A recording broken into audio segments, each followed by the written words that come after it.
What's going on, y'all? It's JSmo Reviews here, back at it again with another video, man. Bringing you guys today a series ranked type of video. As you can see by the title, I am going to be ranking the Massacre series so far from King of the Dot, all 5 installments.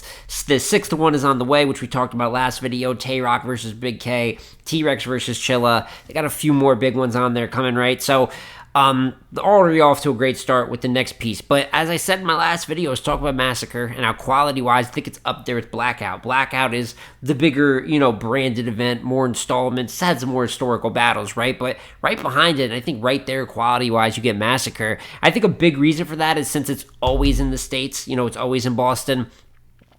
Compared to some other King of the Dot events that obviously is a Canadian-based league, a league based in Toronto. They've had many battles that are over there, and it's harder for some battlers to get across the border, set things up country to country. You put it in Boston, right there by the East Coast, a lot easier to get certain legends from all different areas, and I think it's benefited from that in the matchup. So we're going to talk here, no honorable mentions, right, because we just have the event itself. We're going to start from the bottom of the list and work our way up to what I think has been the best Massacre so far, and maybe where I see Massacre 6 falling after it goes down. So we're going to start here from the bottom of the list, of course, and I will say from here on out, 4 to 1, I think is more about good to great. I think all the events are good. It's more about who peaked higher, right? But there is one odd one out, and in this case, that would be Massacre 4, aka Black Mass, which was a combo of the Blackout concept, where it's just the main event, and the rest of the battles, the battlers are announced, but you don't find out the matchup till the day of. And this is an event that you base it off of one matchup going in. So what's the matchup they led with? It was Head Ice, at the time, the King of the Dot chain holder. And for those that know the history of the King of the Dot chain and kind of the different champions, you'd know that the Head Ice era was one of the stranger ones in the history of King of the Dot. And then it was a non-title bout. So you have a champion not defending, but it was versus a returning legend. People were excited when they heard the noise of a returning legend, and that was Nems. Respect to Nems and his Fight Club history. Then it was bizarre. It's bizarre now. It was not a matchup that generated maybe the excitement that they were expecting. It's a battle that turned out to not be that good. Who would have thunk it? But from there, even the matchups they made out of that Blackout type of concept, it probably has some of the least impactful or really high quality rec compared to the rest of the series that has standout battles, standout matchups, historical relevance to really the overall landscape of battle rap. They had Iron Solomon versus Chilla Jones as the standout battle of the night, in my opinion, too, even though Iron won pretty clear. Road game win on Chilla is kind of wild. But then from there, Loso versus Moneybags, Enos versus Thesaurus, Real Deal Math versus Math Hoffa, Big T versus Oops, Joey Gambello versus O Solo. Like, just not the craziest, especially when you look in comparison to the quality and the impact of every other card we're going to talk about from here. So very easily putting Massacre 4 down here at the last spot. But then, like I said, it's all good to great from here. So you move up a spot to number 4, and you go with the original Massacre, right? The first Massacre that went down. And this has, more of those moments that we'll talk about. A Pat Stay versus Calico in the main event, which even though it's not a 10 out of 10 a classic, I think it is a good battle. The rarity where someone really won the battle to the public based off of non-raps. So, it's more about how Calico kind of went at Pat Stay in that battle, more pushing his hat off, things of that nature.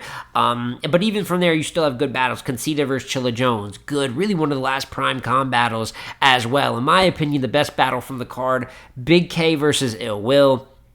Really good. 2 of the best versions either of them have given to the King of the Dot platform.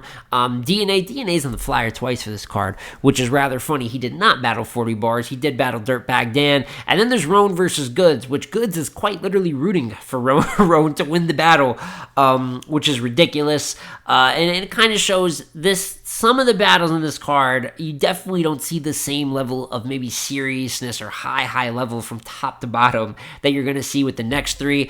Some dudes definitely there, kind of in check mode, 100% in check mode. I mean, Goods quite literally declared that he is there only for the money. So there is kind of some of that silliness that brings it back from the others. But like I said, you have Conceda versus Chilla still, Big K versus Ill Will, Pat Stay versus Calico. You're already seeing more historical significance, as well as a couple of those battles being much better than some of the Massacre 4 battles, and that's why the original Massacre lands here at number 4. So that leaves us with the final three, and at this three spot, we are dead in the middle, right? So it's only right that we have a very complete event, which would go to the spot of the most recent Massacre until we get Massacre 6, which is Massacre 5. And this one, like I said, it's just solid from top to bottom. It doesn't have the flaws that Massacre 4 or even Massacre 1 had, with like half of the card not taking it serious. It also doesn't have the historical relevance to like the overall landscape of battle rap that the Massacre 2 and 3 had, which we'll talk about in a minute here. But like I said, it's complete. Starts out Excel versus Quest McCody. Then you go to Pass and Enes. Kind of a sneaky one for those that like wins throughout history that get forgotten. Enes did clearly beat Pass in this card, which probably even sounds crazy now considering how good Pass has been really throughout his career. But Enes just got him on the right day. Where not one of the best Pass performances, one of the better Enes performances you're going to see in the YouTube era. But then you have the battles that really put the card where it is. Ilmac versus Ill Will, very good competitive battle. Rum Nitty versus Sharon, very good competitive battle. Big K versus Geechee Gotti, not really competitive. I'd say K, who has been amazing on the Massacre series, this is the one where I feel like he got. Geechee pretty much won this battle 3-0. I think at one point K forgets his lines and Geechee reminds him where he's at. So it's a little bit of a parody, you know what I'm saying? A little bit of a shit show. But a dominant Gotti performance. And then in the main event, you have Real Deal versus Chilla Jones, which is out of their trilogy. This was the second time they had ever battled, but it was the first time they had battled with the chain being involved. I am a believer that Chilla won both of these battles versus Real Deal for the chain. Obviously, it was judged the other way, but I think this one is the best of the three. Even though I did have Chilla winning, I think like Deal winning was not that crazy. The rematch, where the Chilla Jones rematch, I don't know about that one, but this one, very solid from both sides, very worthwhile main event. And you know, we spoke on Massacre 4 how like the non-exhibition with the chain, it was in a weird place. Real Deal obviously had one of the more memorable and I believe the longest reign with the chain in King of the Dot history, and it all started here when he won it. So you have the relevance, you have battles like Nitty and Sharon, Ilmac Will, Real Deal and Chilla, you know what I'm saying? And overall, like, there's not really any minuses to this card. It was a success. It's just I think others peaked higher. Which other cards is it that I think peaked higher? Like I said, Massacre 2 and 3 are in those last two spots. For any people that know the series, probably saw that coming. But at the runner-up spot, I personally have Massacre 3. And I would say this one, in terms of cultural significance, right, I think that it maybe be the most memorable, might be the most stacked on paper, right? You had Big K versus Pat Stay, crazy main event. Arsenal versus Iron Solomon, Ilmac versus Chilla Jones, Daylight versus Mickey Fax, Thesaurus versus Charlie Clip, Sharon versus Averb, DNA versus Jims, Shotgun Shug versus Shoddy P. That is a lot of names. That's a lot of URL legend names. That's a lot of King of the Dot legendary names. It's just a lot on the card. And that's not even to mention, this is where one of the greatest surprise battles of all time took place, and they pulled out Diz and Hollow Dadan for a one-rounder. The reaction was ridiculous. It might have been the biggest stage I remember any of the Massacre events being in front of. So it has so many things going for it. And the only thing that's going to hold it back for me is just how lopsided some of these battles were. And it just goes to show you can have an event with a bunch of ass whoopings and still be a very, very great event. But you look at battles, Sharon versus Averb, Sharon smoked Verb. Daylight versus Mickey Fax smoked Daylight. Ilmac versus Chilla Jones. And Chilla was decent, but Ilmac got after him again. Sorry, Chilla, it's been a little rough for you on the Mass series. Arsenal versus Iron Solomon. Arsenal actually beat Iron Solomon. It was really a weird battle, kind of a meltdown by Irons when he called out Disease from Nakaya's kid. Just kind of played some things wrong, but Arsenal won that. And then ripped to the late great Pat Stay, man, you know. But Big K clearly won that battle, and really one of the better, most dominant performances of his career. And then obviously Hollow and Diz, you get a one-rounder. It's not really much to say about dominance, but while this card is stacked out, a lot of these results matter. I just prefer maybe some closer battles, right? Especially some that are remembered all time in the league for how competitive they were. And that's why I have Massacre 3 at the 2 spot. And then obviously at the 1 spot is Massacre 2. Love this event. For me, it was almost easily the one that I put at number 1. And it maybe doesn't have it's not as stacked, right, as Massacre 3. Maybe it doesn't even have some of the impact that Massacre 3 had, but it makes up for it in quality with some of these top battles. Obviously, it's headlined by Hollow Dadan versus Who else? Pat Stay, in what many would consider one of the better King of the Dot main events really ever. I think the battles aged very well at that. Followed by Iron Solomon versus B Magic, another one of King of the Dot's best battles, one of my favorite King of the Dot battles personally. Extremely competitive. At a time when Magic wasn't consistent, he popped out with a fantastic performance against Iron, who's always consistent for the most part. Big K versus Head Ice.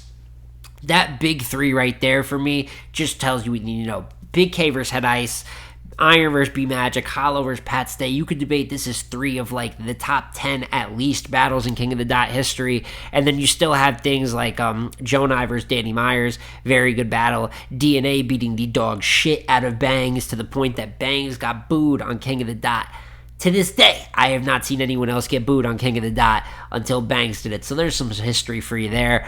But overall, I just think it has the best battles, humongous names, Hollow and Patman, you know what I'm talking about. And I think many King of the Dot fans and non-King of the Dot fans or casual King of the Dot fans still all recognize Massacre 2 being just a bomb of an event.